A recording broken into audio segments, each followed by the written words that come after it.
inserção permanente de desenvolvimento que vem atender essas classes menos favorecidas, né?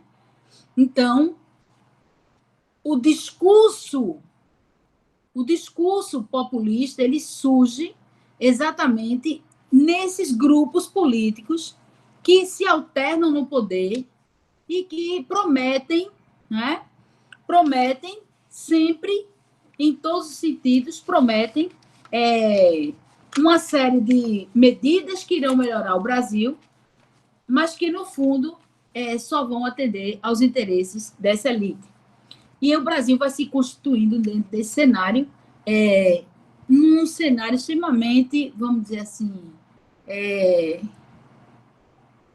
limitador, né? Vamos usar essa palavra, limitador dos interesses da classe, da grande maioria da população, certo? E esse veio monarco foi vamos dizer assim, uma figura política presente na história do Império, mas que entra também na República e que vai incorporar essa ideia desse poder moderador são os militares. Os militares colocaram na sua compleição política de oferta à sociedade civil a ideia de que eles são o que a gente chama o pêndulo, né, da balança, que seria esse equilíbrio. Só que, na verdade, não é assim na prática que funciona.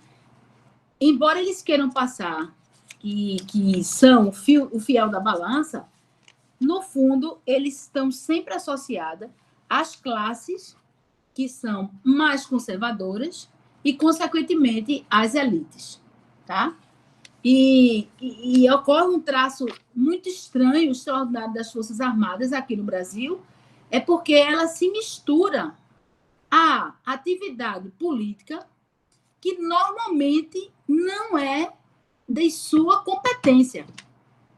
Então, há uma tradição da nossa República, da presença militar, como se eles fossem o que vai dar à sociedade civil a condução ordeira de seu processo de desenvolvimento.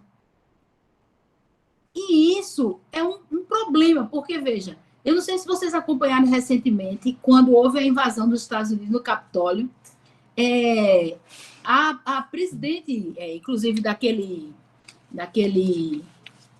órgão constitucional maior, né, ela vai fazer o quê?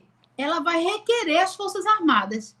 E a resposta dele foi que, não, nós não nos envolvemos com questões políticas. Por quê? Porque eles têm muito definido o seu papel. Coisa que aqui no Brasil precisava ter uma nova reinvenção, uma nova, como é que se diz? Reordenamento dessa mentalidade militar de que nós civis, a gente só sabe se conduzir se for pela égide das Forças Armadas. E não é verdade isso, né? Isso não é verdade. Inclusive, nós estamos vivendo agora um cenário de terror, praticamente, genocida, porque não é da competência. Meu Deus, o cara que está na saúde, a especialidade dele é um general especialista em logística. Aonde, minha gente, isso tem a ver com saúde? E a gente admite isso.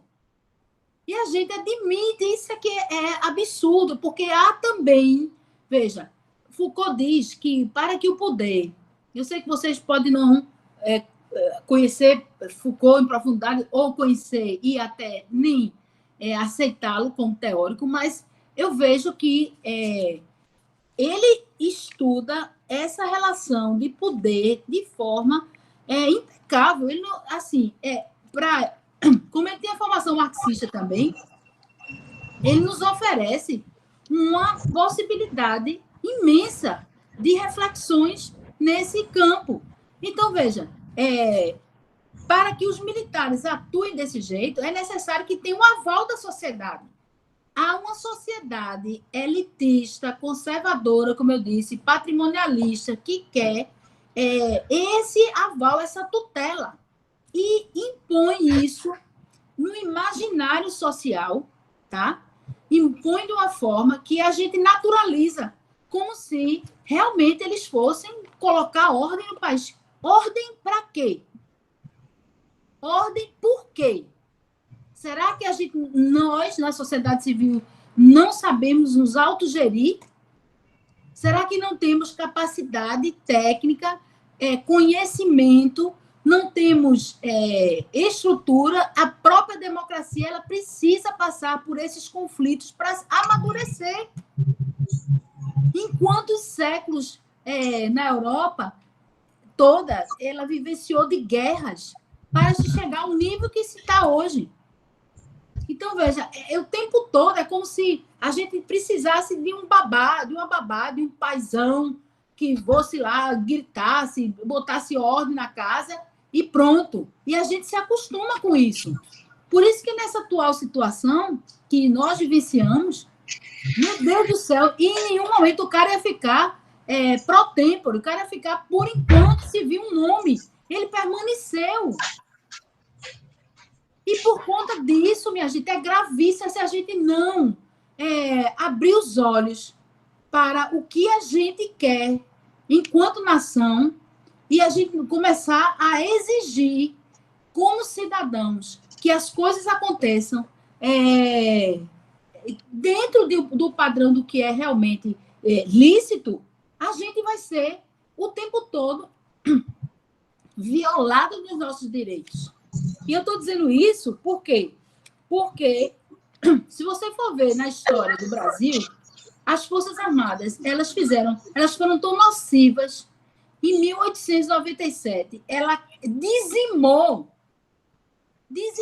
aqui na Bahia, não é? A comunidade Antônio Conselheiro, aquela... Por quê?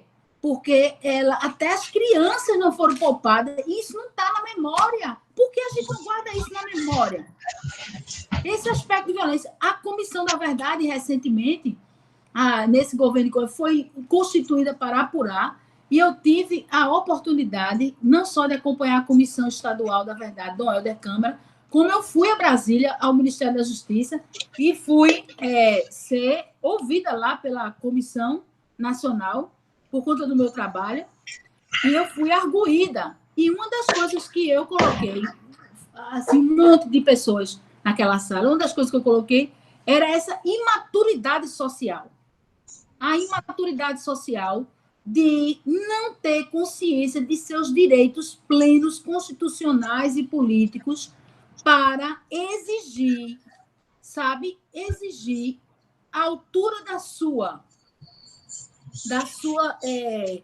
do seu, vamos dizer assim, do seu local de nação mesmo, de cidadão, um tratamento respeitoso. E você colocar os pontos nos is. A gente está vivendo uma alteridade jurídica, política, institucional, porque as Forças Armadas elas foram criadas para quê?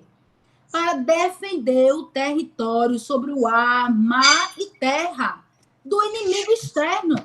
Ela não foi concebida para estar administrando o país, para ocupar os cargos públicos. Veja que coisa mais louca e insano. E o resultado disso a gente está vendo na prática agora. São quase 210 mil mortos. Isso é um efeito, sem falar os outros. A sociedade tem culpa? Tem. Completamente.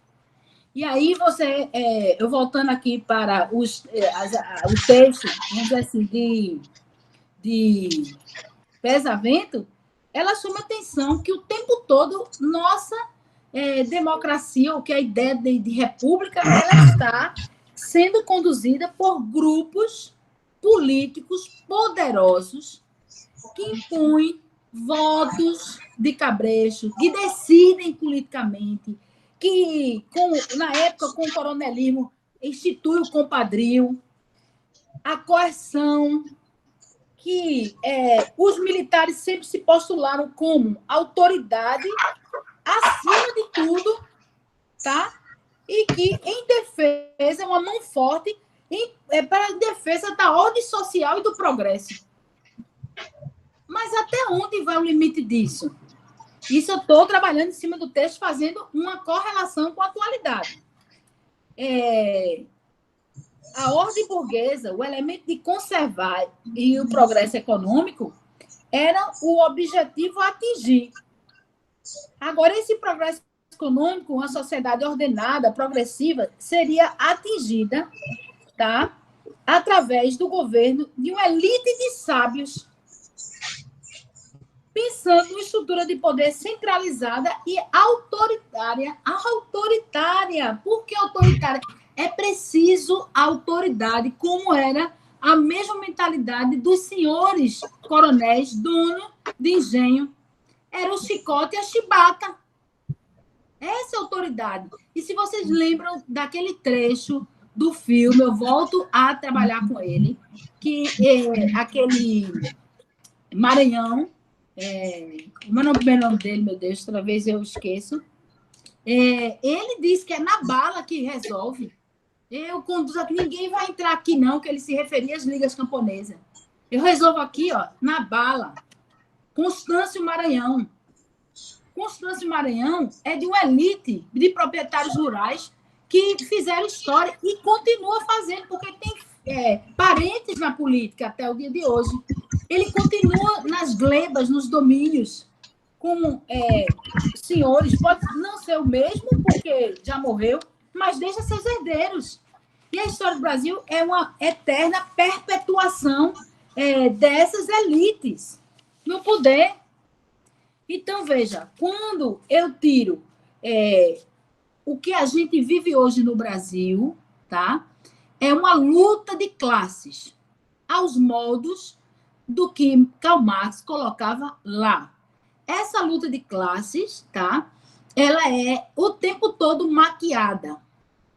Não se diz isso. Não se passa a falar sobre isso. Isso é omitido, inclusive na academia, sobretudo nessas correntes que, embora o pessoal Foucault tenha alguma participação, mas é inegável que o que a gente vive é um conflito de classes. Só que é um conflito de classe desigual. Por que desigual? Porque a todo momento, toda iniciativa, isso é a história da República, é toda isso. Toda iniciativa de soerguimento da classe trabalhadora, dos desfavorecidos, dos segmentos que vivem alijados do poder e de seus benefícios, a todo momento que isso surge, essa insurgência, o que é que ocorre? Automaticamente o Estado manda regulamentar, regularizar, dar ordem, né? Colocar essas pessoas nos seus lugares, tá? Bota a polícia, bomba de gás, bota isso, aquilo outro, de uma forma tão cruel, tão real, tão dura, que desarticula os movimentos sociais. Que 64 fez isso. Qual foi o grande saldo? O grande saldo de 64 foi o alinhamento do Brasil ao capital internacional americano, e a gente vai trabalhar sobre isso muito especificamente. E internamente foi o silenciamento das classes insatisfeitas, a desorganização, essa busca por essa ordem subtendeu a desarticulação de todos os movimentos sociais, a matança dos líderes, isso seja no movimento estudantil, seja no movimento sindical do campo, seja no movimento sindical urbano, nas maiores lideranças. Esse foi o saldo. Esses 21 anos de ditadura foi para isso. A limpeza do tecido social, para acomodar, para apaziguar e se manter perpetuando aquilo que a elite conservadora queria. tá? E aí, veja, quando a gente pensa no conceito de classe, e eu nego os conflitos e elejo o povo, eu estou fazendo uma figura abstrata. E é isso que a gente vai tratar hoje na ideia do populismo, tá? Porque é o povo é uma coisa abstrata. E aí, em nome desse povo, os discursos são feitos no sentido de contemplá-los, tira desse eixo, né, vamos dizer assim, engloba tudo numa mesma organização, mesmo bojo, numa mesma panela, se você quer dizer isso. Então, quem não tem esse povo não tem cor, ele não tem raça, ele não tem necessidades, eles não estão ligados a grupos políticos, é uma população extremamente apagada. Para a elite, ela é apagada. E é muito bom que ela seja assim, porque se perpetua uma série de desmandos que vão de encontro àquilo que está previsto na Constituição. E esses desmandos vai, por exemplo, você está numa pandemia, este é um exemplo, e as pessoas que são trabalhadores serem obrigadas a andar num coletivo abarrotado, infringindo as medidas sanitárias. Está entendendo? Então, veja, para essas pessoas, tanto faz, elas são peças. Entendendo? Para o governo, essas pessoas são peças. Elas estão ali, precisam, elas vão doar suas vidas, como os escravos fizeram. Vai ter o seu tempo de trabalho útil, vai trabalhar, produzir, e depois, se tiver de morrer, pronto, morreu, acabou, enterrou, tchau. É essa a mentalidade hoje. E aí, quando você pensa nisso, você tira a identidade social desses grupos, você descaracteriza a luta desses movimentos, você tira quem é o trabalhador sindical, o que trabalha no petróleo, na frente da produção têxtil, o que trata na construção civil, você apaga todo mundo dentro dessa ideia de povo. E o populismo pensado por Vargas, ele vai ter esse papel. Só que Vargas ainda foi mais, que eu digo assim, mais estratégico, porque Vargas reconheceu que o povo, que chamava-se de povo, até não porque ele seja bonzinho, não, mas porque a pressão dos movimentos sociais era muito forte naquela época. Veio de uma tradição anarquista, no início, no final da transição do Império para a República, e por isso também era questão social no caso de polícia. Quando chega no início da República, esses movimentos estão fortíssimos. O movimento sindical era de uma força tão grande que parava São Paulo. A indústria desse, a gente pega aquele livrozinho, se vocês têm a oportunidade de ler, leiam, que é a legislação trabalhista de Munakata, Kazumi Munakata é um, e o outro é desse de Antônio Paulo, que é o movimento operário no Brasil. Esse movimento operário dá um quadro fantástico do que era o movimento naquela época, seja no Rio de Janeiro, São Paulo, Minas, Recife. Recife era uma das cidades de maior, vamos dizer assim, aqui para o Norte-Nordeste, de maior desenvoltura no movimento político. A gente sempre foi, tanto que naquele livro de Aquino, Os 300 anos da Revolução, Pernambuco em Chamas, ele diz que o Recife é a noiva da Revolução. Se refere porque Recife sempre teve esse veio revolucionário, essa tradição e aguerrida. Pernambuco sempre foi assim, tanto que perdeu território em todas as batalhas, insurreições, revoltas, revoluções, né, que ele ousou tocar à frente. Ele foi perdendo território como punição, não só pelo governo português, mas depois pelos luso-brasileiros que aqui estavam. Então, falando um pouco desse introito, a gente vai começar Se vocês estão com os slides aí, que eu pedi aos meninos para passarem para vocês, por favor, coloquem aí para vocês acompanharem, porque é interessante que a gente veja alguns conceitos, inclusive de natureza teórica, para você compreender certas coisas que eu estou colocando. E aí vê, esse primeiro fio que tece o Brasil República essa tradição agrária, né? O Brasil nasce agrário, tá? Isso eu estou fazendo esse retorno ao que eu disse na aula passada para vocês se encontrarem. Essa tradição agrária é o fio que vai nos conduzir até os dias atuais. Juntamente com essa formação econômica nossa, a gente vai ver a tradição golpista que a República tem. E também a gente vai ver, dentro desse cenário, como a nossa democracia ela é frágil, como ela está, ela está sendo sustentada e foi construída em bases muito fragilizadas, tá? E o papel fundamental dessas elites que eu chamo essa influência permanente na sociedade brasileira. Então, a gente não teve muitas rupturas.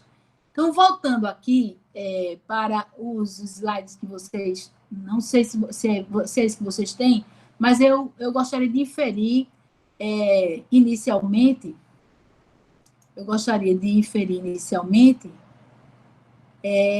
nessa... o que é isso, meu Deus, que deu aqui? Danou-se.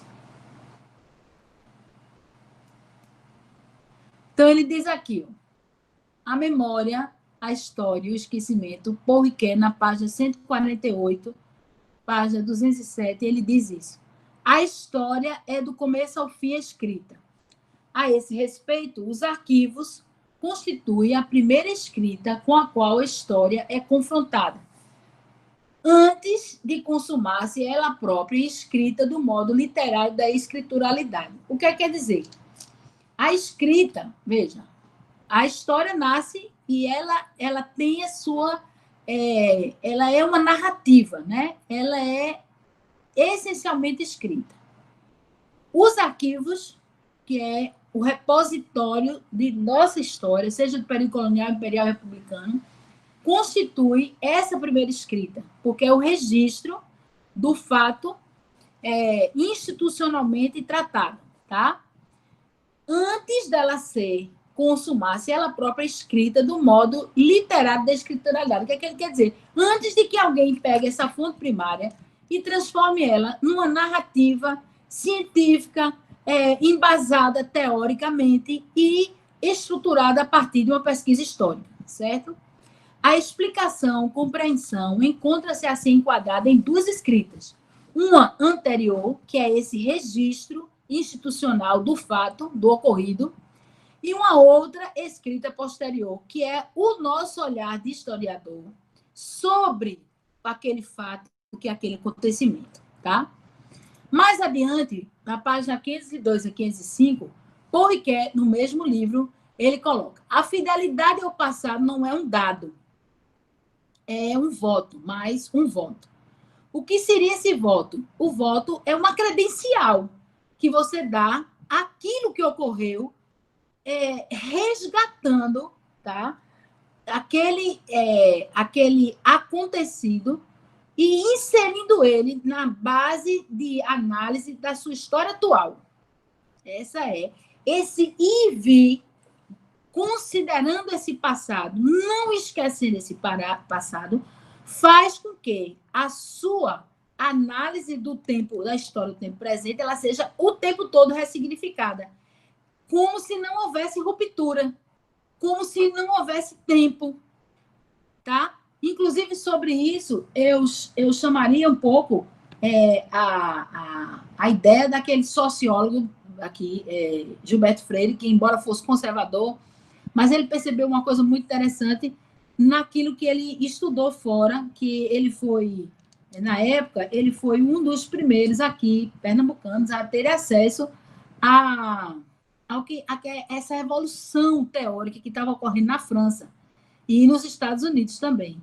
Então, ele pega um pouco desse Escola dos Análises, né? E ele a Casa Grande Senzala é completamente, vamos dizer assim, uma influência desses estudos que ele, como sociólogo, teve a oportunidade de fazer fora.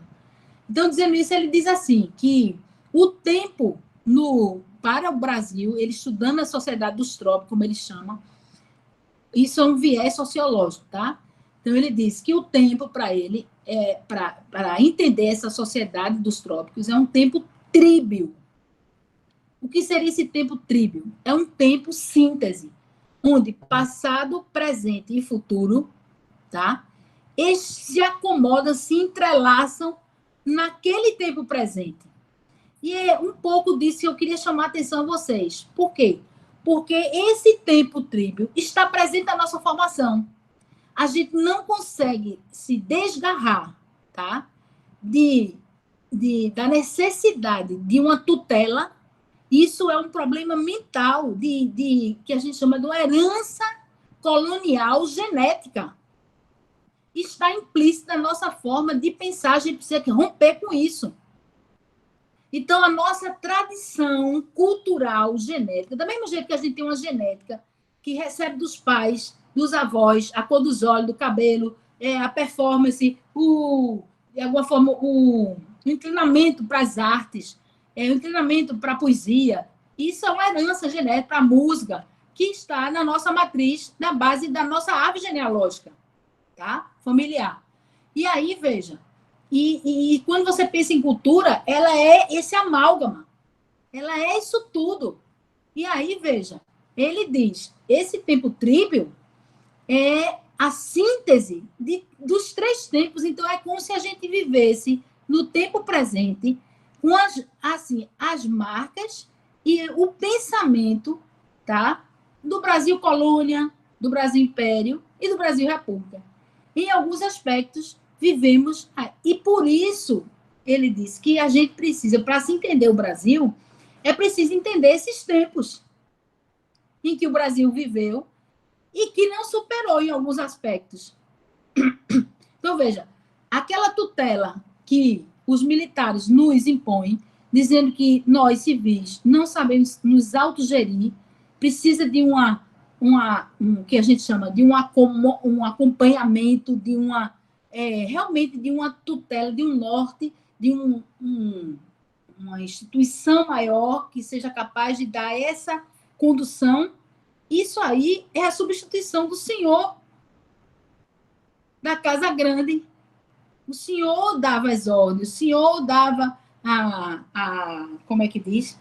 As cartas, o senhor determinava o que ia fazer, ele que conduzia, ele que gritava, ele que dizia, ele que mandava, ele que freava. Isso nas relações interpessoais da Casa Grande, mas também ao redor da sua gleba, ao redor do local onde ele tinha, né, seu poderio, né, e isso está muito presente nessa perfil dos políticos que nós vivenciamos. Tanto presente que a gente viu na aula passada que eles se perpetuam no poder 70 anos, isso é natural aqui.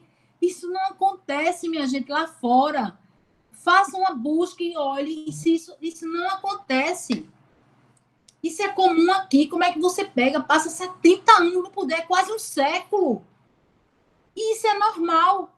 Aí, quando eu não posso mais, estou caquético, não tenho mais. Acompanhei todo esse processo. Já estou caquético, eu boto meu filho, meu neto, meu tio, Tá entendendo? E por aí vai. E a gente naturaliza isso como se fosse a coisa mais simples do mundo. Aqui mesmo, Vitória de Santo Antão. A história de Vitória de Santo Antão nos últimos 30 anos era dos Querálvares, tá? Dos Queiroz.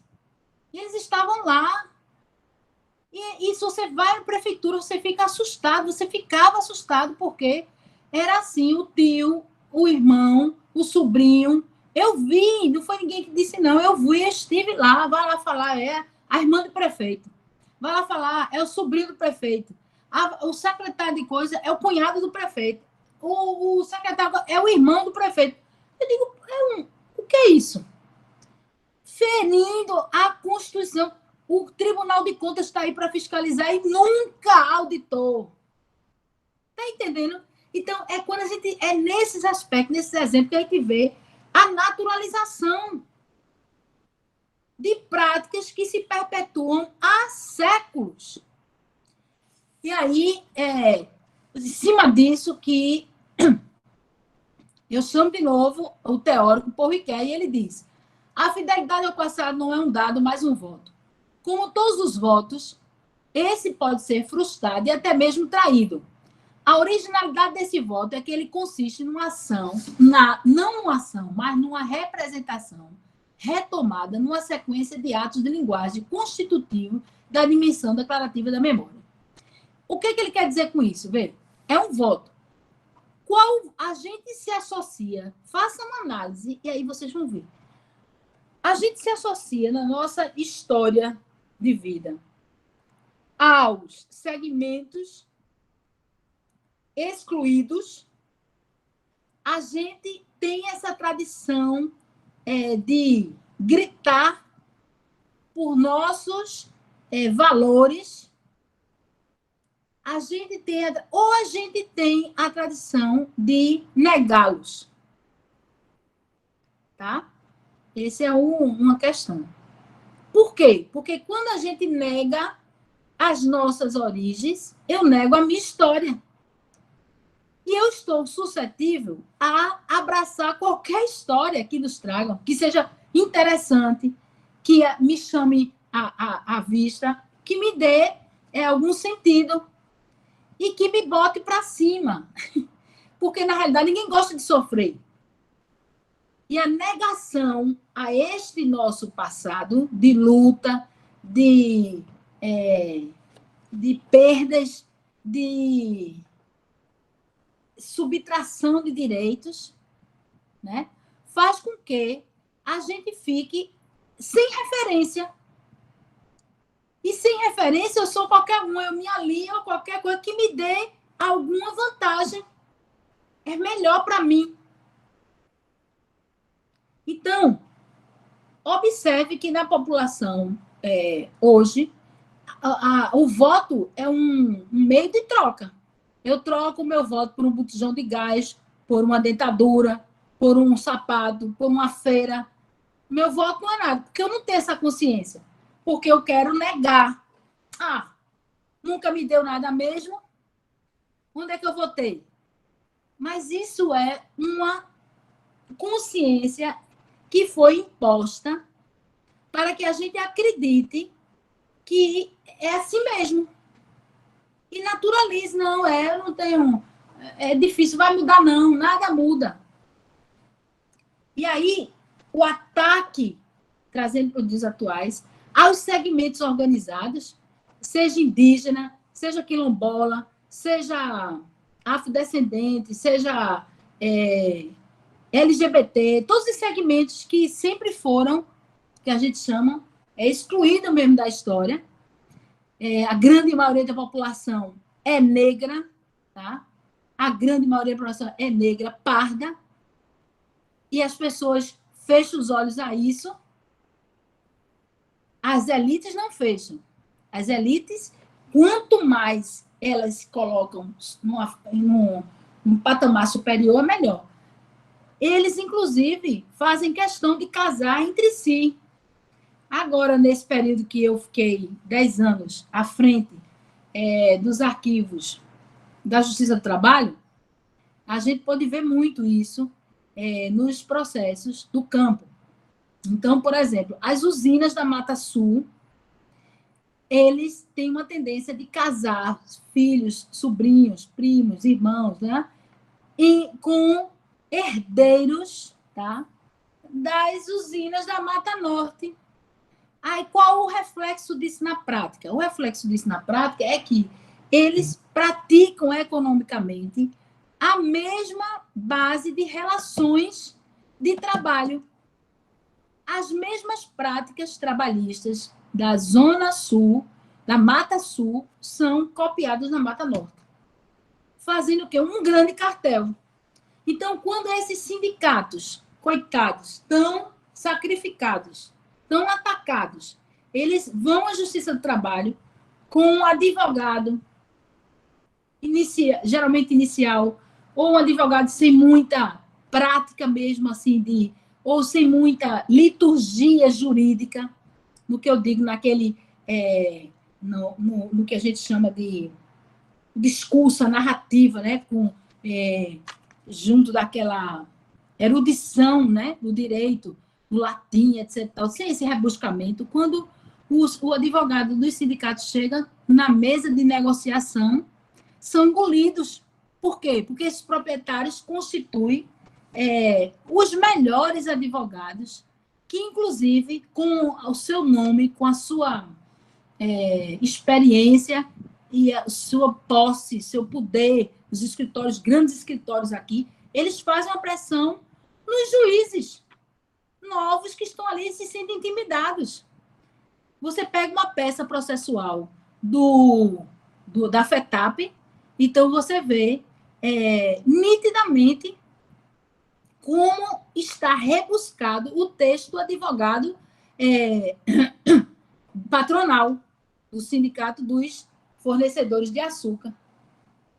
Até o palavreado é complicado. Então, como é que você vai colocar isso numa mesa de negociação com um advogado que conhece da luta sindical, mas não tem muito tempo, porque não tem mesmo, é luta, de estar nesse rebuscamento. Aí o cara, já de cara assim, quer ganhar pelo grito, como chama, ganhar pela erudição, ganhar pelo nome, então já começa. E na outra coisa, na Justiça do Trabalho, que é fato, a grande maioria dos trabalhadores rurais, eles não sabem escrever. O endereço deles, normalmente, são nas terras da própria usina, ou nas proximidades, onde correio não vai. Se for na usina, quem recebe é o administrador. Qual é o administrador que vai querer dizer, vai ter uma audiência no sindicato agora? Não vai. Omite a informação. Qual é o acesso que o trabalhador rural, se não for pelo sindicato, qual é o acesso que o trabalhador rural vai ter do Diário Oficial? Então, isso são impedimentos reais para que o direito não seja adquirido, não seja aplicado. Está entendendo?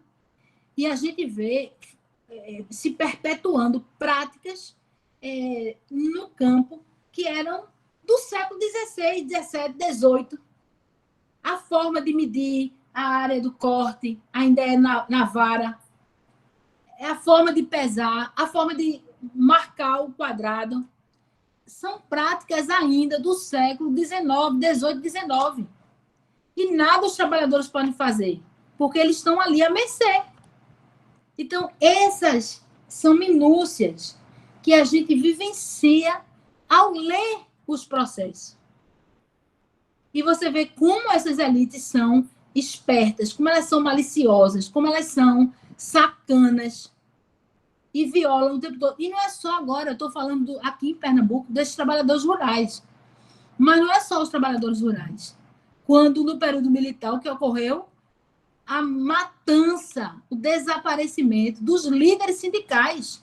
Foi feita uma limpeza em que nem a Comissão da Verdade, com toda a envergadura que ela teve, mesmo que limitada, né? Vamos dizer, com toda oficial, por ter sido constituído por decreto e tal, ela não conseguiu apurar o número de mortes no campo.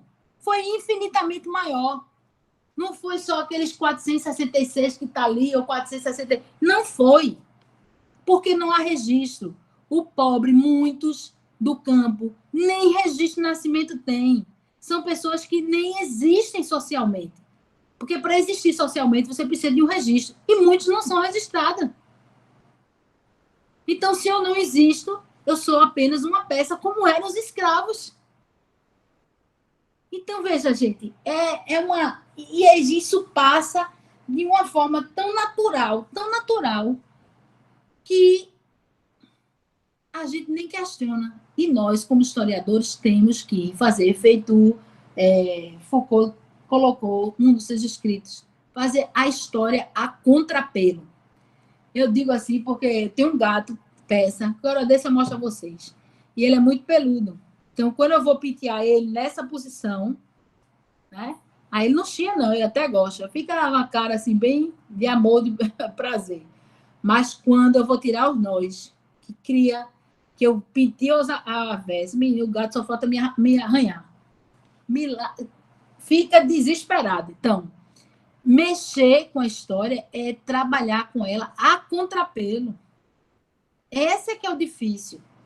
E por que eu estou colocando isso para vocês? Porque vocês estão sendo aprendizes de historiadores, né? E vocês estão sendo impactados com uma série de conhecimentos e que terão que aprender a aplicá-los. Então, veja, voltando a Porriquet, ele diz, todo fazer memória resume-se assim, no reconhecimento. Eu preciso reconhecer minhas origens. Eu preciso reconhecer o passado de luta do meu pai, que veio do sertão, tá? Que era rimo de família, veio como calunga de caminhão, porque morria, senão era o último sertão de Pernambuco, Itapetim, tá? E ele veio de lá como calunga no caminhão, ajudando para descarregar aos 13 anos, porque senão morria de fome. Minha avó ficou viúva aos 24 anos, com 5 filhos. Ele era o mais velho. Então, essas origens eu não posso esquecer. A origem da minha família, dos meus avós, dos meus... Essa é o mínimo que a gente tem que fazer para conhecer quem somos nós. E, a partir daí, tentar montar essa ave genealógica que nos cerca e é a nossa, vamos dizer assim, nossa tronco familiar, nossas origens, porque é a partir dela que a gente vai se reconhecer como seres dentro desse processo dessa sociedade. Entender por que estamos aqui viemos. E o que a gente tem que defender, porque essa defesa ela é permanente. Essa defesa é permanente. Então, vê, para Foucault, que é um documento, é somente por meio de uma atividade historiadora que os documentos, sendo mais do que a mera expressão de uma memória coletiva, vêm possuir um certo sentido histórico. Às vezes você lê esse livro, pesa a ver, é simples, como muita coisa aqui, não li, cortou a sua história, você simplesmente vai passando como se você não se apropria do que está sendo dito, escrito. Para o historiador, a gente tem que se apropriar, a gente tem que se, como é que se diz? Transportar para aquela realidade. E transcender.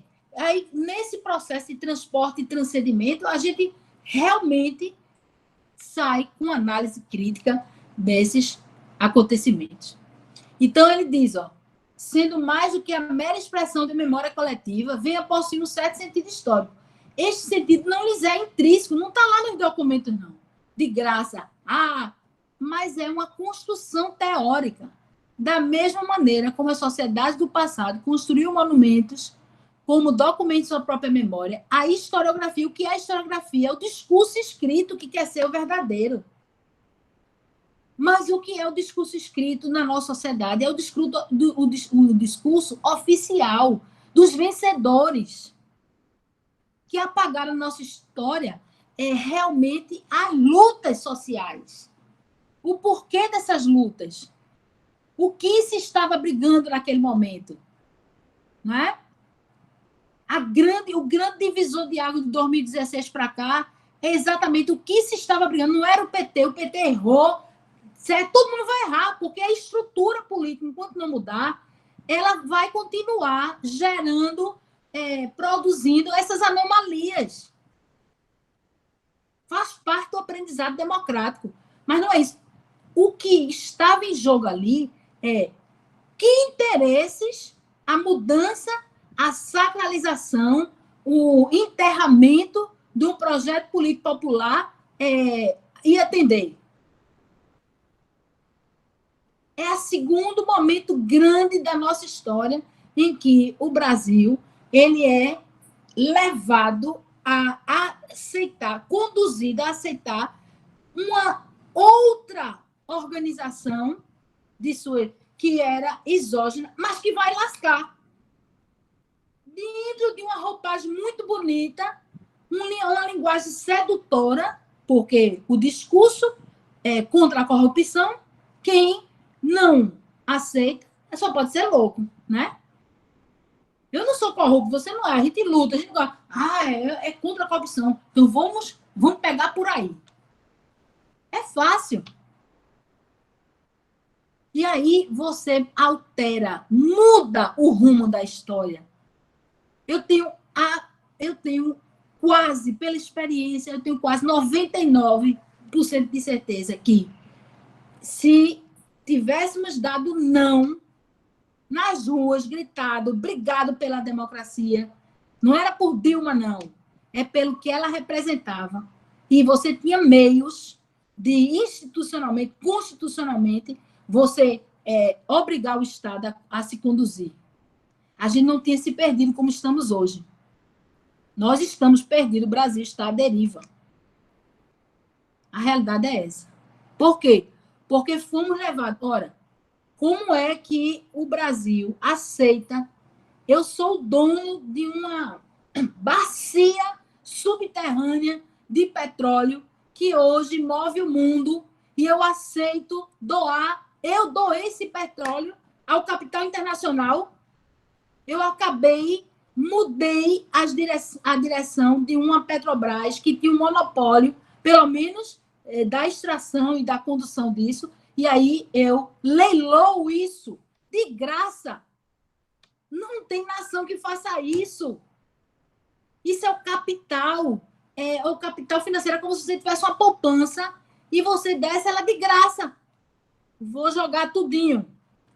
Vou arriscar uma coisa de risco. E desmontaram. Isso vai ver a história. Daqui a 20, 30 anos vai aparecer todo o viés do que foi esse golpe econômico e o realinhamento desse golpe econômico ao capital estrangeiro.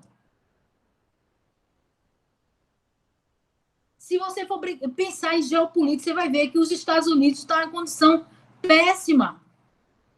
Em termos do cenário internacional, a China está bombando, os países asiáticos estão bombando. E não é porque é comunista ou qualquer coisa, não é porque eles acharam um veio de produção em alta escala, usando o trabalho praticamente semi-escravio. Porque a população é tanta e eles usam isso. Estão engolindo o mercado. O celular, não vou me vacinar porque a vacina vem da China, mas seu celular, iPhone, é da China, a capa do seu celular, smartphone, as peças que compõem sua televisão, o seu tênis, a sua roupa. Vê que a gente não pensa, não, pelo amor de Deus. E demos de graça agora, o bujão de gás está a R$100. Vão colocar a previsão para 150, minha gente. Como? Se a gente o pré-sal era a nossa independência econômica, a gente ia bombar. A América Latina ia bombar pela primeira vez na história.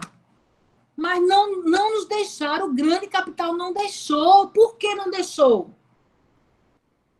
Não deixou porque a gente tem uma herança colonial. A América Latina foi feita para ser colônia. E é por isso, não estou defendendo Maduro, não. Ele é indefensável como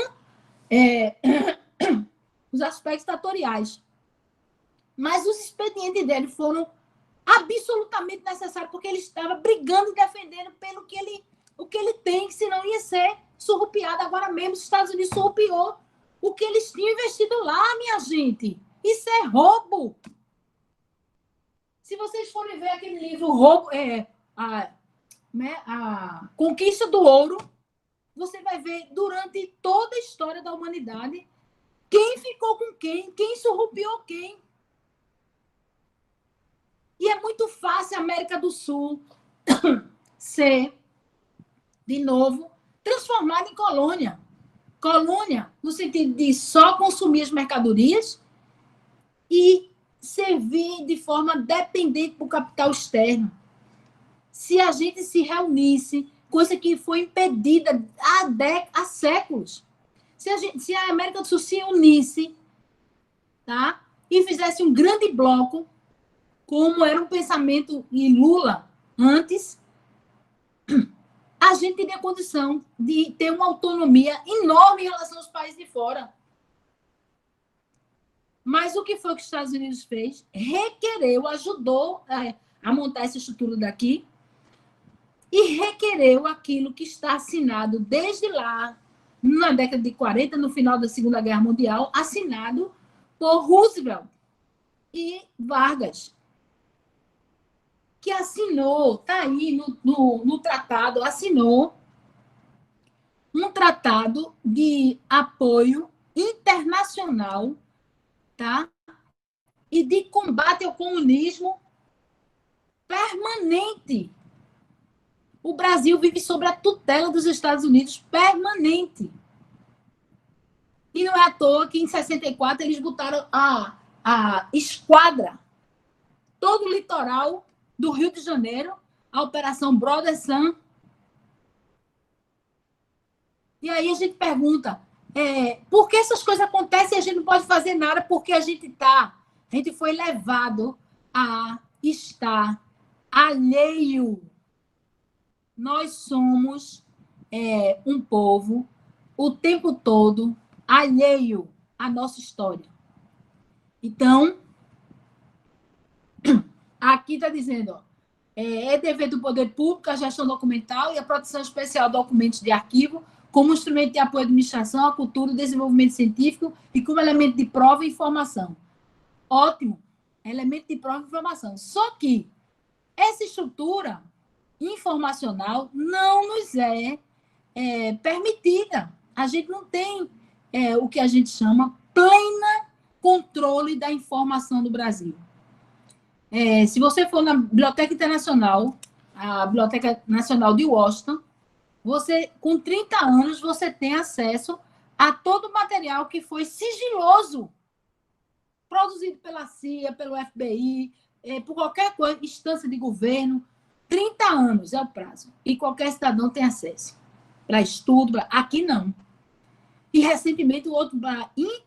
Isso não se concebe em canto nenhum. 100 anos para você ter acesso a um laudo, meu amigo. Se foi vacinado, se não foi. Isso é autoritarismo aos cubos. Isso é cerceamento de informação.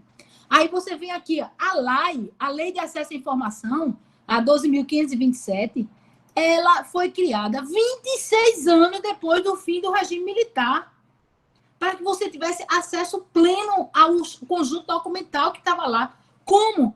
26 anos é o tempo necessário para os torturadores morrerem, né? Para você apagar aquela história, os descendentes morrerem, porque já foram tão violados lá atrás. 23 anos para regulamentar o que foi previsto no inciso 33 do artigo 5º, que é exatamente, e o parágrafo 2º da Constituição, o artigo 16 da Constituição de 88, que é justamente o credenciamento dos documentos em estado de sigilo, secreto, ultrasecreto, confidencial. Esse não foi regulamentado. E o que foi que agora foi feito? No governo de Dilma, ela colocou... Veja, é um trabalho danado para você desconstruir um cenário autoritário, dura muito. Então, quando ela assumiu, ela pegou e colocou todas as coisas de interesse da Casa Civil, de Segurança Nacional e de Segurança Interna e de Segurança da Informação, ela colocou para a Casa Civil, para o controle da Casa Civil, Gabinete Civil. Quando Temer assumiu, a primeira providência que ele fez foi enviar todo esse material e as competências da ABIN para a Casa Militar. Minha gente, isso quer dizer o seguinte, que os militares têm mais informações sobre nossas vidas de meros como é que protagonistas civis, nós civis, simples civis, ele tem mais informações da gente do que, tá certo? Do que a gente deveria ter. E ainda digo mais, o DOPS, que foi o órgão criado, a gente vai ter uma aula sobre isso, no governo de Vargas, 23 de janeiro de 1935, 23 de dezembro de 1935, que é uma polícia política, investigativa, fiscalizadora, que cuida da informação. Ela foi extinta em março de 1990. Só que acontece que ela foi extinta com esse nome, DOPS, Departamento de Ordem Polícia Social, e foi recriada na própria secretaria como Centro de Informação. E hoje pode fazer a busca onde você quiser. Todos os órgãos que o Serviço de Inteligência, todos os órgãos militares, todos os órgãos policiais, a SDS, têm o pilar da sua construção, são o Serviço de Inteligência, que é o monitoramento da sociedade de forma preventiva. E isso era o papel do DOPS, para prevenir o crime antes que ele acontecesse. Crimes de ordem política e social. Aí você vem, nesse cenário, o que é o populismo. Olha que arrudei, para vocês entenderem. O populismo é um dos mais controversos da literatura política. Ele possui várias conotações e geralmente é utilizado na América Latina. Olha, é um perfil, um traço para designar um conjunto de práticas políticas que consiste no estabelecimento de uma relação direta entre as massas e uma liderança política. Um líder carismático, como um caudilho, por exemplo, sem a mediação de instituições políticas representativas, como os partidos, ou até mesmo contra elas, e geralmente empregado como uma retórica que apela para figuras difusas. Como é que se diz? Como a própria Pesavento chama, são figuras, cadê, meu Deus, que ela chama? Abstrata, tá? O povo, os oprimidos, os descamisados, os excluídos, tá? Só quem sabe o que significa isso é quem se identifica com isso. Mas se eu tirei a identidade dessas pessoas, se eu desconstruí a sua luta, se eu neguei a sua história, quem vai se identificar com quem? Pense nisso. O povo, como categoria abstrata, é colocado no centro da ação política, independentemente dos canais próprios da democracia representativa. Historicamente, o termo populismo tornou-se uma força importante na América Latina, principalmente a partir de 30, estando associada à industrialização, à urbanização e à dissolução das estruturas políticas oligárquicas que concentravam firmemente o poder político na mão. Eu não digo assim, a dissolução das estruturas políticas oligárquicas, eu digo o afastamento ou a limitação de seu poder político, porque, na realidade, não foram dissolvidas o papel dessas estruturas políticas oligárquicas. Elas simplesmente mudam de nome. Ela muda a sua compleição, a sua performance. Tá? E a forma de nomeá-la. Por quê? Quando você nomeia algo, tá? Você batiza aquilo ali passa como se tivesse agora um sentido. Mas só que essas coisas são construídas socialmente, até o discurso é construído socialmente. As palavras são construídas socialmente. Lembrando a vocês que inclusão social é uma coisa que veio de Lula para cá. Não existia essa palavra, inclusão social. Como também não existia empoderamento. Como esse feminicídio é muito recente. Existia feminicídio, a morte de mulheres, o assassinato, sempre ocorreu na história. Mas com esse nome, feminicídio, é de uns 2, 3 anos para cá. Não é verdade? Aí, veja, historicamente, o termo populismo tornou-se uma força importante na América Latina, principalmente a partir de 30, estando associada à industrialização, à urbanização e à dissolução da estrutura política oligárquica. O que foi que fez Vargas como exemplo? Vargas simplesmente afasta a influência política das oligarquias e se constitui, se projeta como a força política principal, como o norte, onde essas pessoas deviam dar um apoio absoluto, né? E, em contrapartida, receber diretamente do governo as benesses. Daí a troca, o instrumento de troca de Vargas, quando ele concede 100% à classe trabalhadora, quando ele estabelece o patamar único do salário mínimo, quando ele estabelece, normatiza a questão trabalhista com a carteira profissional, ele está ali fazendo o quê? Ele está reordenando o mercado, né?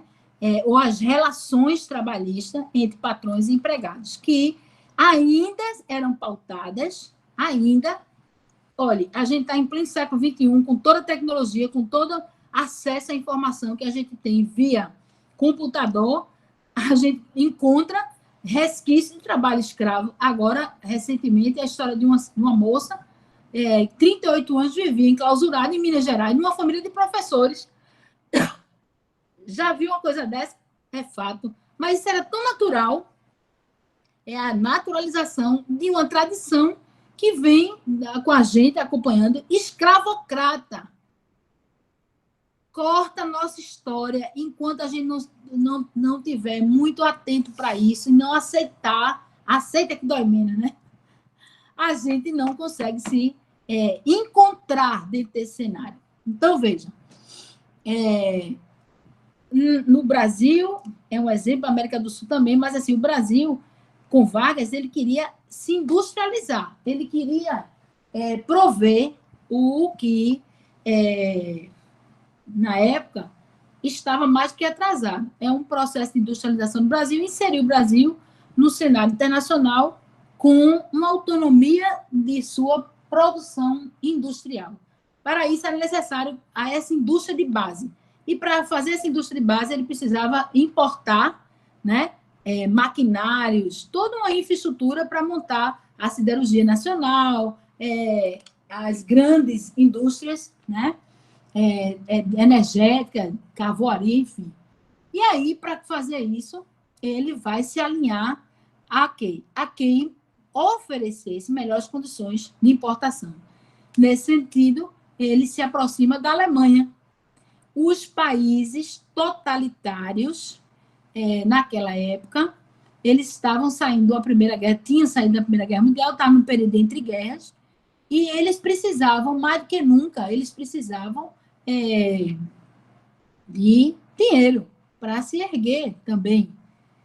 E aí, as negociações que o Brasil fez com a Alemanha eram muito mais significativa, economicamente mais lucrativa do que se ele fosse fazer com os Estados Unidos.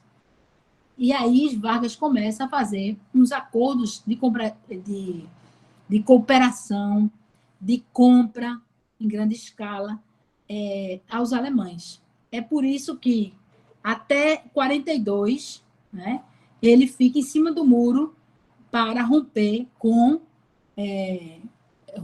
a Alemanha. Então, graças a uma pressão muito forte americana que o Brasil, finalmente, ele decide optar pela apoio, né, aos países em combate ao nazismo, ao totalitarismo japonês, italiano, enfim. Então, veja, mas foi com a partir do fornecimento dessa base em grande escala e a uma alíquota de importação mais competitiva que o Brasil conseguiu erguer a sua indústria em bases, vamos dizer assim, bem mais lucrativas, bem mais interessantes economicamente do que se imaginava. E aí, era necessário, Vargas percebeu que era necessário tirar o país desse agrarismo, dessa tradição agrária que era a base do poder dessas oligarquias que mandavam e desmandavam no país. E ele queria mostrar que havia outra forma de produção de riqueza que tirasse ou minimizasse o poder econômico dessas oligarquias. E é por isso que ele briga pelo processo de industrialização do Brasil. Daí, essa ideia, essa construção, inclusive, igual foi a de Perón na Argentina, né? Desse líder carismático, dessa figura nacional, desse a postação dessas, como é que se diz, fotos presidenciais nas instituições públicas, estaduais, municipais, era uma forma de, o tempo todo, estar ali presente essa ideia de governante, presidente do Brasil. E aí a construção desse populismo está em práticas que vão trazer as massas para junto, né, desse líder.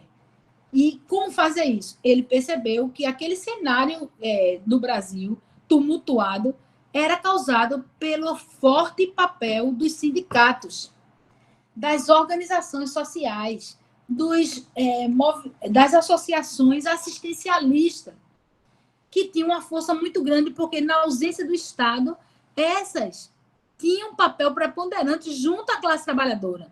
E era uma forma de arregimentar esses grupos quando era preciso. Então, Vargas precisava, era fundamental para que ele pudesse ter a ideia de um governo centralizado, a venda de sua imagem como um líder nacional carismático, né, e extremamente importante para, no caso, para a nação, não as regiões, mas para a nação. Então, a industrialização do Brasil pode ser dividida em 4 períodos principais. E isso, a grosso modo, porque para a gente entender de forma didática. O primeiro período é de 1500 a 1808, o chamado período da proibição. Nesse momento, como colônia, a gente tinha autonomia de produzir aqui, porque a gente apenas consumia do mercado que vinha das metrópoles, produzido lá fora. O segundo período, de 1808, que é com a vinda da família real para o Brasil, a 1930, é chamado o período da implantação da industrialização no Brasil. E o terceiro período, de 30 a 56, conhecido como a fase da Revolução Industrial Brasileira, e o quarto, após 56, chamado de fase da internacionalização da economia brasileira, quando o Brasil finalmente aceita esse apoio, né, sobretudo a burguesia nacional, se inclina ao capital estrangeiro. Dizendo a vocês que Vargas, como forma de quebrar esse poderio das oligarquias nos interiores, nas regiões, ele oferece como alternativa a possibilidade desses grupos oligárquicos investirem na indústria. E assim foi feito de forma bem calculada por Vargas, surtiu efeito, em parte surtiu, mas, por outro lado, criou um gigante. Criou as oligarquias que têm um poder enorme nas suas regiões e, ao mesmo tempo, que têm um poder no Senado Nacional, porque elas também dominam o que a gente chama a indústria no Brasil. E aí, esses grandes grupos migram para a política também, e lá na política continuam e se perpetuam de uma outra forma, agindo nas duas frentes.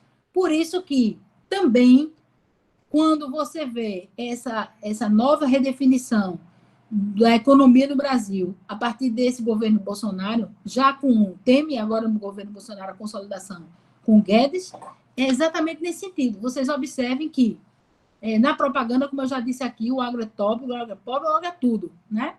Porque isso, quando ele produz em grande escala para o mercado externo, é uma economia poderosíssima, mas que vai em encontro àquela que Dilma tinha ampliado e muito. Eu já orientei trabalhos em economia aqui na Rural, de conclusão de curso, que apontam isso com muita propriedade.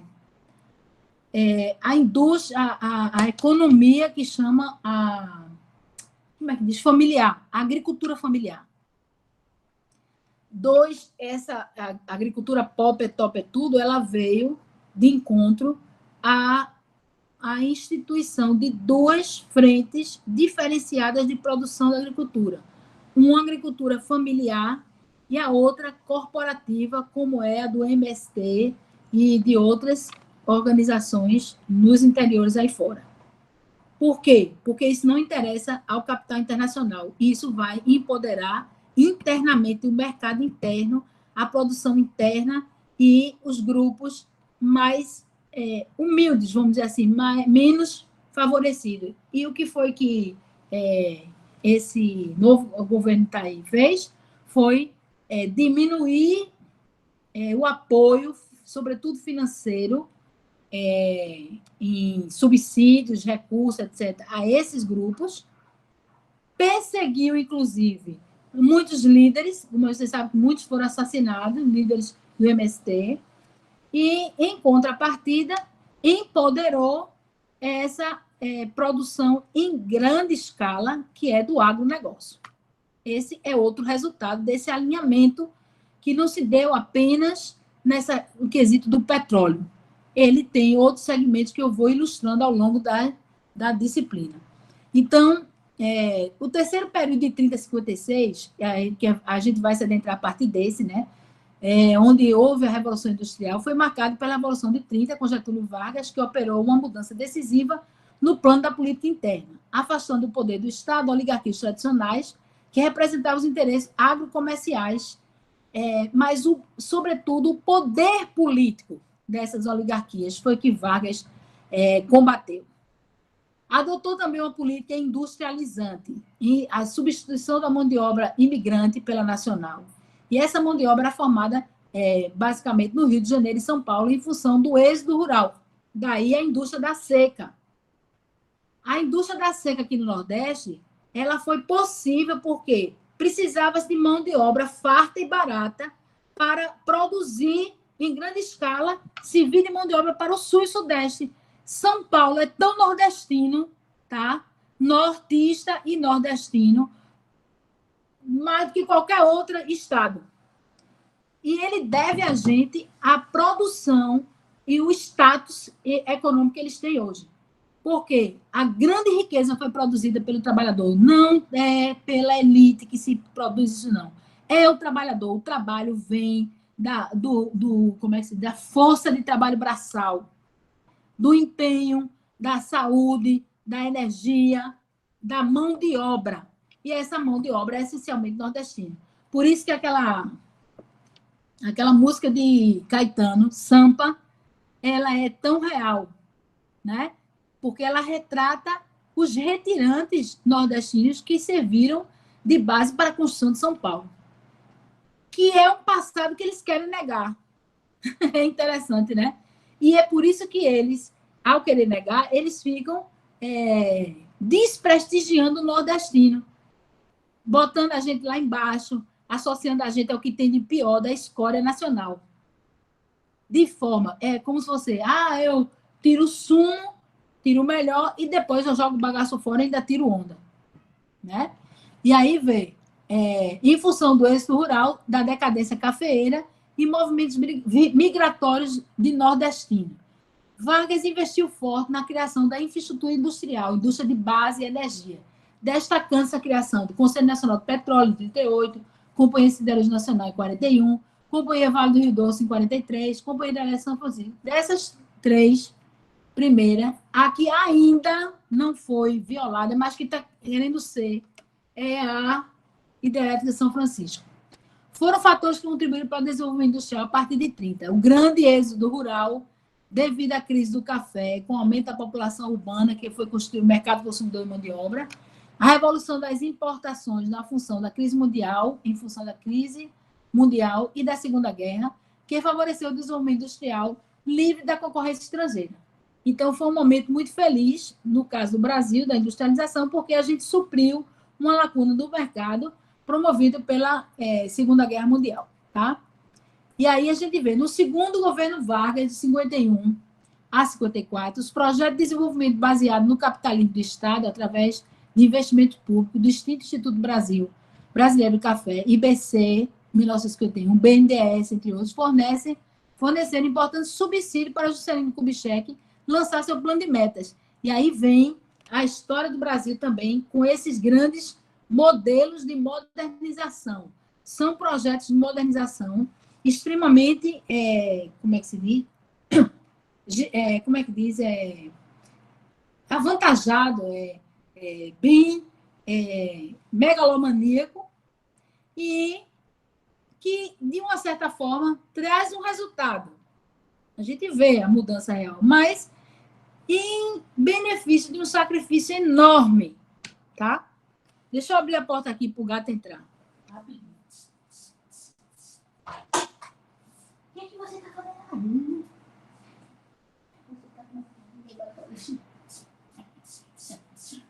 Olha ele aqui, ó. Olha meu gatolino aqui, ó. Olha a gatolina. Tudo na televisão, gatolino. Tá vendo, menino? Vai comer, vá.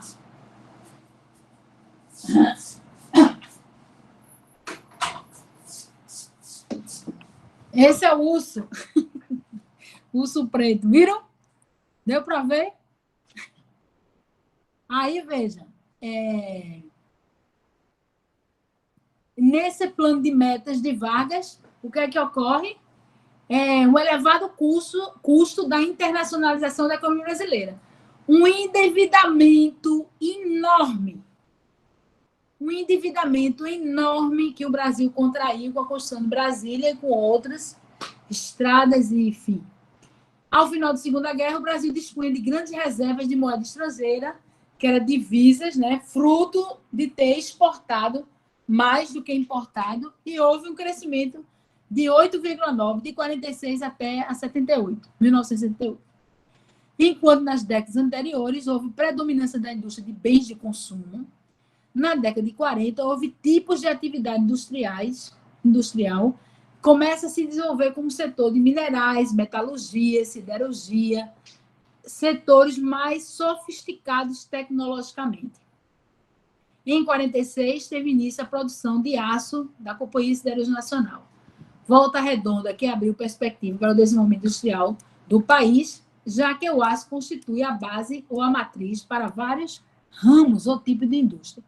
Em 50, problemas de grande importância dificultam o desenvolvimento industrial. Falta de energia elétrica, que a gente está passando agora, baixa produção de petróleo, rede de transporte e comunicação eficiente.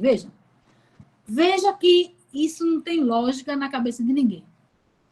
Hoje, o Brasil dispõe de uma tecnologia enorme, né, que, inclusive, está sendo implementada de forma bastante arrojada em Petrolina, que é a energia solar.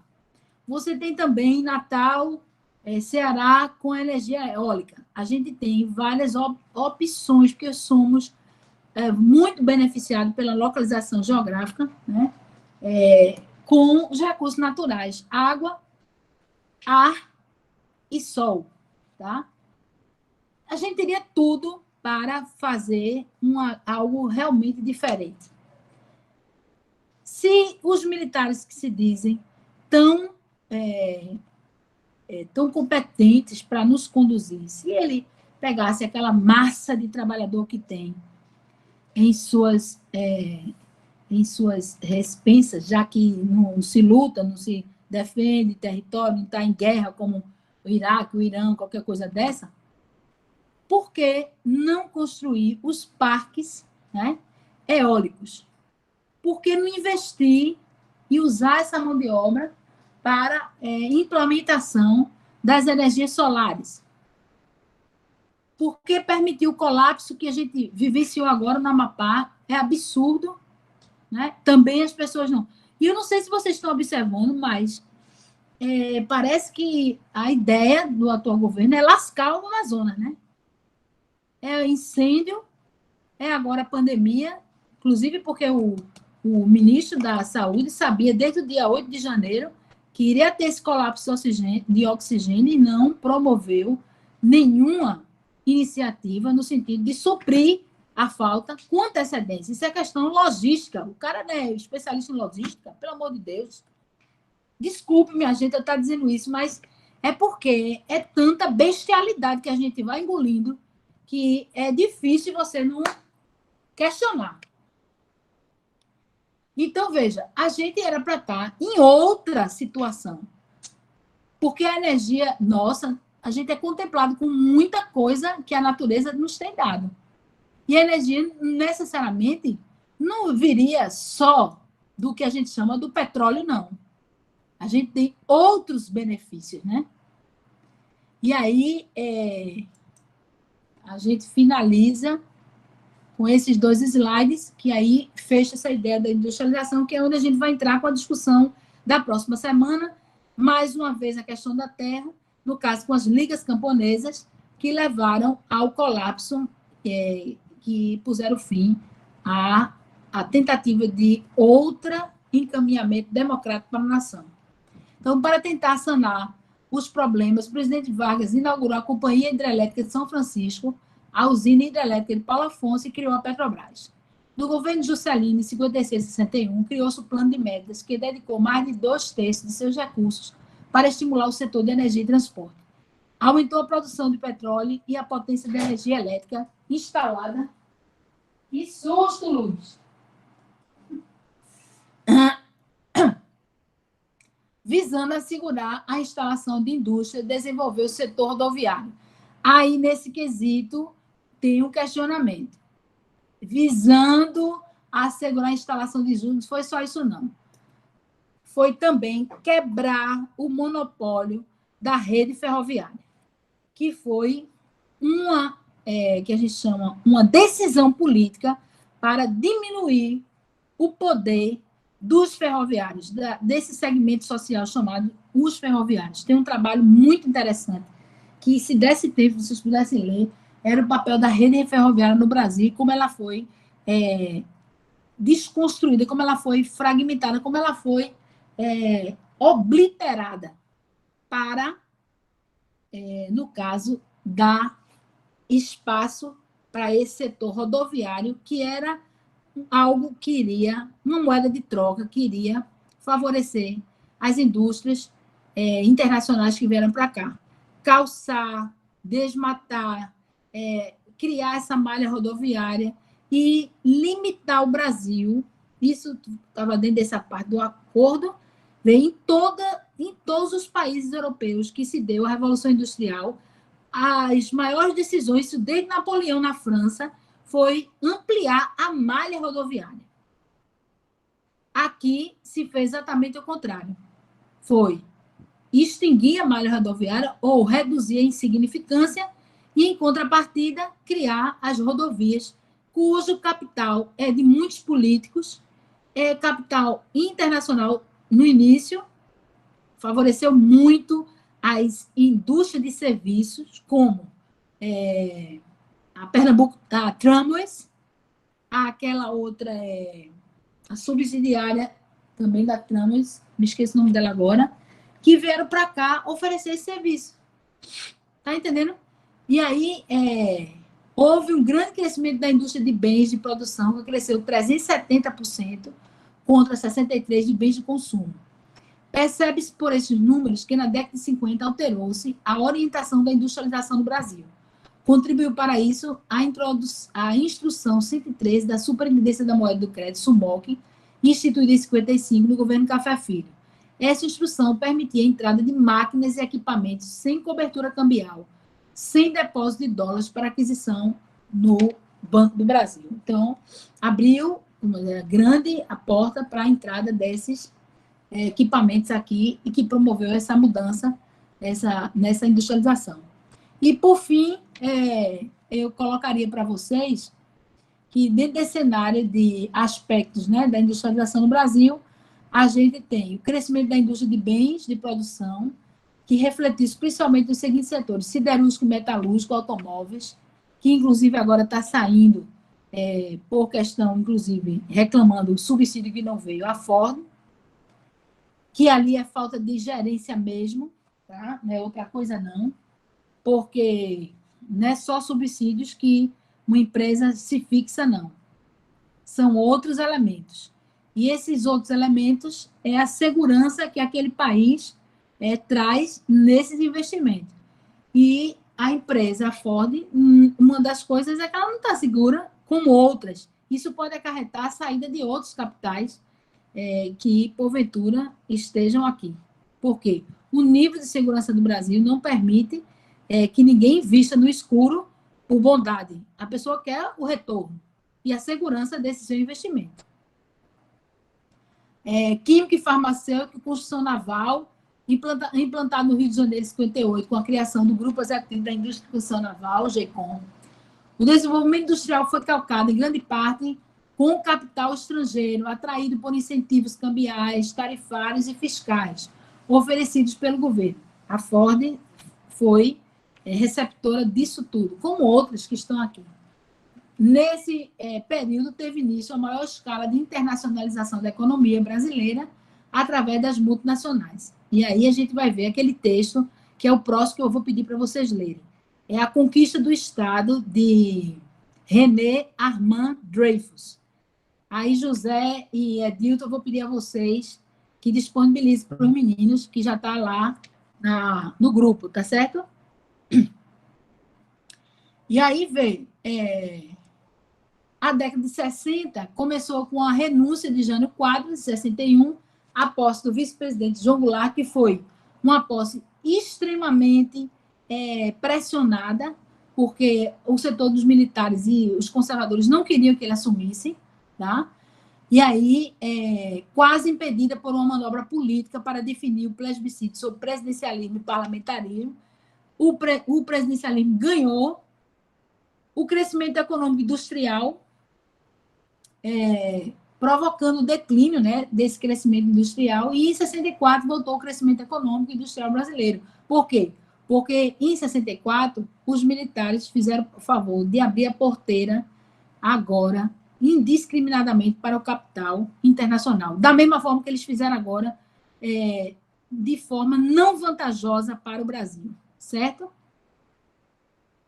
O Estado assumiu a função de órgão supervisor das relações econômicas, diversificação da produção industrial, assumindo certos empreendimentos, como a produção da energia elétrica, do aço, indústria petroquímica, abertura de rodovias, assegurando a iniciativa privada condições de expansão ou crescimento de seus negócios, promovendo grande expansão da indústria de bens de consumo não duráveis e duráveis.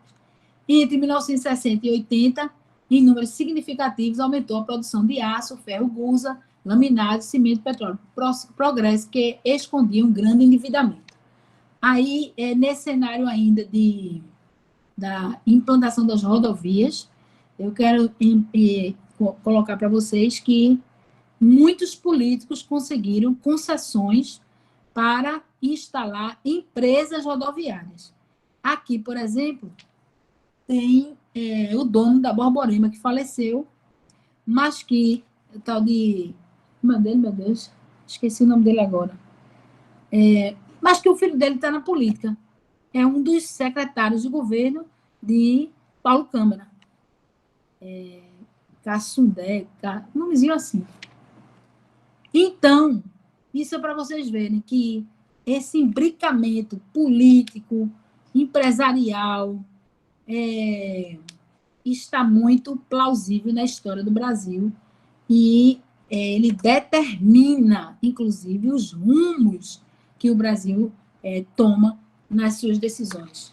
E aí, mais uma vez, fechando esse cenário, eu fiz só esse introito dessa industrialização, vocês devem ter lido já, mas vocês vão ver como se deu essa pressão entre a burguesia nacional, a burguesia estrangeira e depois a criação, a inserção e o fortalecimento da burguesia transnacional, que é quando a burguesia nacional resolve ceder e se alinhar ao capital externo. incluindo o uso desse capital no investimento das eleições.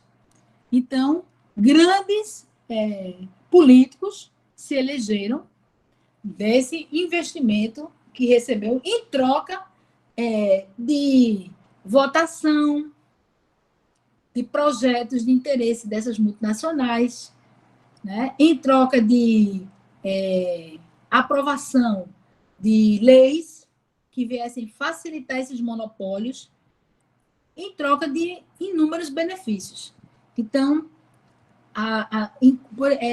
é isso que a gente precisa se atinar, porque enquanto a gente não passar a se organizar em comunidades que nos identifiquem, e empodere lideranças dessas comunidades, nos cargos de vereadores, de deputado estadual, deputado federal, senado, enfim, prefeito, governo, como fez, inclusive, como descobriu agora, agora que eu digo, de uns 10 anos para cá, as igrejas evangélicas. Não existia, há uns 20 anos atrás, 15, não existia essa mistura da política com os representantes da igreja protestante. Inclusive, era condenado isso, porque a liturgia da igreja condenava esse tipo de papel, que diz que a igreja veio com um objetivo, que era pregar o evangelho, pronto. Mas, com o passar dos anos, eles vão observando que a comunidade vai crescendo muito e que, politicamente, é viável, começa apoiando candidaturas. Aqui mesmo, para a prefeitura, a gente teve várias, inclusive, deputados que foram eleitos com votos eminentemente de representantes da igreja, que é uma comunidade grande e que agora tem uma identidade. Nesse governo, a gente vê isso muito nitidamente. A comunidade protestante agora tem uma identidade. É conservadora, você critica, você gosta, mas eles ocupam cargos. Eles também dão as cartas. E é isso que a sociedade civil precisa se organizar também para fazer. Em que sentido? Se organiza em blocos, cria, através de redes sociais, cria um movimento, vamos dizer assim, como era na década de 50, as associações de bairros aqui do Recife, do R11, aqui do Ibura, Santa Maria, de várias associações que tiveram um poder fundamental lá em Jaboatão dos Guararapes, no Recife, Casa Amarela, sobretudo, que é uma comunidade grande, e Camaragibe. Então, gente, é nisso que eu queria colocar para vocês, tá? Essa aula de hoje foi essa industrialização, que é essa base, porque quando vocês lerem o próximo texto, que a conquista do Estado, aí a gente adentra em 64, mesmo no preâmbulo do iniciozinho, de 61 a 64, e entende como é que se deu essa guinada política e econômica do Brasil em rumo ao golpe, né, de 64,